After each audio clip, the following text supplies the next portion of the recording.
I was thinking, if your company, say, we are a family, do they give you hugs or do they guilt trip you to stay late at night? Let me ask you something. How much of the value or the culture of the company you think it's real? How much of it you feel? Is it just a written statement that you got when you got onboarded?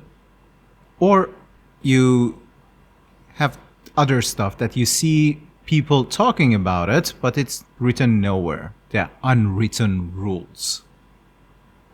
Why I'm saying this? Because they most of the companies have this culture they promote, and at the end, when something goes wrong, everything collapses, right? I remember I heard about the team that they were working on no blame culture. That's a really amazing thing to have, right? But then something went wrong, they pushed something in production, broke the system, and the first question from the leader was, who did that? I don't believe that that team is going to be the same again. They understood at that moment, at that time, that there is no culture. Everything that is written in that piece of paper that they got when they got onboarded is not true. For me, here's the problem. When we are talking about culture, when we are talking about the values, this is not all the time about the team or about your leader. It can be you as a leader. Do you do as your culture says? You know, the crazy thing is that when you just say and you preach about the culture, that you are in love with it for the company, and you never act as you say, well, or you say, yeah, I keep the culture until the chaos hits. When the chaos hits, then the culture goes out of the window suddenly. The point is that we are all human. We forget all the processes and the tasks that we put together to fit into cultures and values. When problems happens, when chaos starts, when the storm hits, we all crumble. We all go through messy situations. At that point, you need to stay on top of your emotions. At that point, you show your team, you show your people that you are on top of the situation, that your culture is working as it should, it's functioning as it defined in that piece of paper. That poster on the wall, I don't know, I feel that there's some companies are putting it as a poster on the wall. It's nice.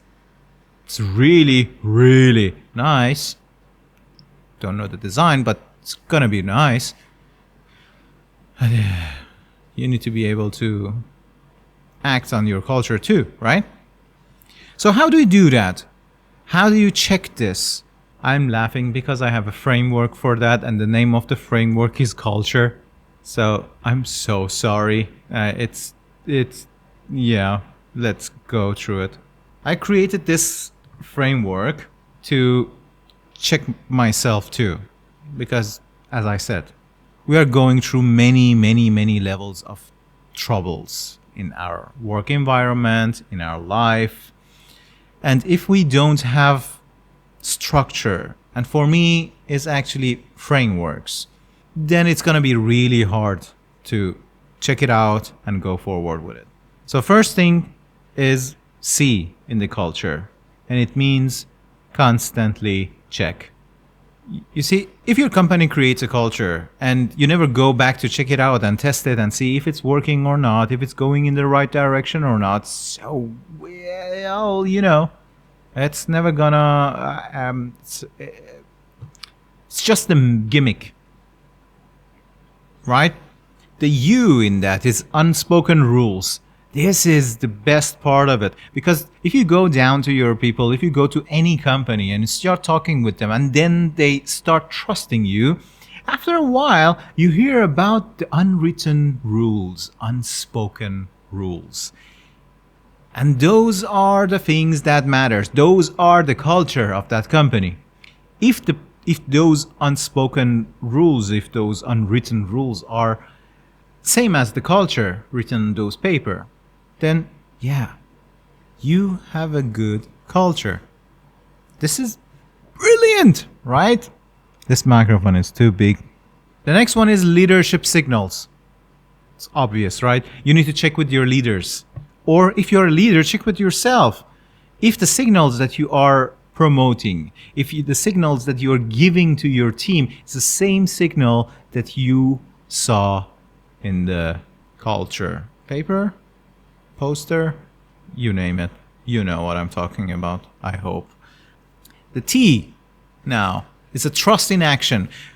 If your team cannot make an action and fail, they don't do anything anymore. They don't take any action. So it means that you don't have trust in them. They call it autonomy. You need to have that if you want your company to grow. And believe me, if your company doesn't have trust in the people don't take action. The people take action, they fail, you blame them so hard out of making another decision or taking another action. The U is urgency. You can think about it. Is it the urgency culture or psychological safety? It means that you have many projects that you need to finish. You have so many problems that you need to solve. You have so many fires that you need to put out. And your teams is just constantly firefighting. And whenever they talk, they don't get hurt because everything is urgent. If you don't have planning, you're always stuck in everything is urgent. And at the end, if you don't do that urgency, I understand. If you don't do that urgency, your company will go down. So if you're in that manner, the same stress that you are taking, that your company will go down, your team will go down. And that becomes part of the culture of urgency. The next one is rituals versus realities. You know, we have so many refinements, retro, and all the pretty beautiful meetings about doing team buildings, project planning, and so on. If any of these things are just the gimmicky meetings, it's just a fake show, and I think you know what I mean by that. For example, your one-on-ones is not just the safety that they can talk about the problems. It's just survival. They come in to just put a check mark in a one-on-one. Maybe you need to take a look at the whole thing again. It's like feedback is performative and growth is just what the ChatGPT always says, the fluff, a buzzword, and the E. The E is equality of voice. Can juniors challenge the seniors without a backlash? Can people talk to the higher level without getting punished, without getting disappear? Come on, it's happening. You know it. I saw it. We lived through it. The people talking about everybody's talking to me. My door is always open. And the moment that you have a critic and you criticize some of their decisions and you continue to do so, you get disappeared. That is not a well-cultured, full of value company that I want to work in. I now do believe that you don't want to do that too.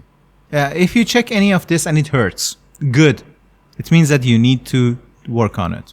And it means that you have somebody that you need to show this video to them.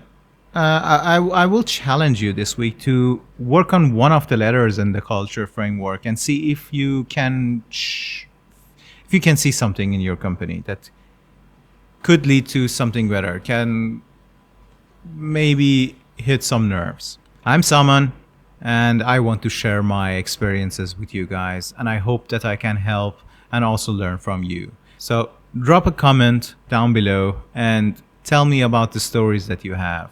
And I can learn from them, I can analyze them, and most of the time I can have some answers. See you in the next one. Bye.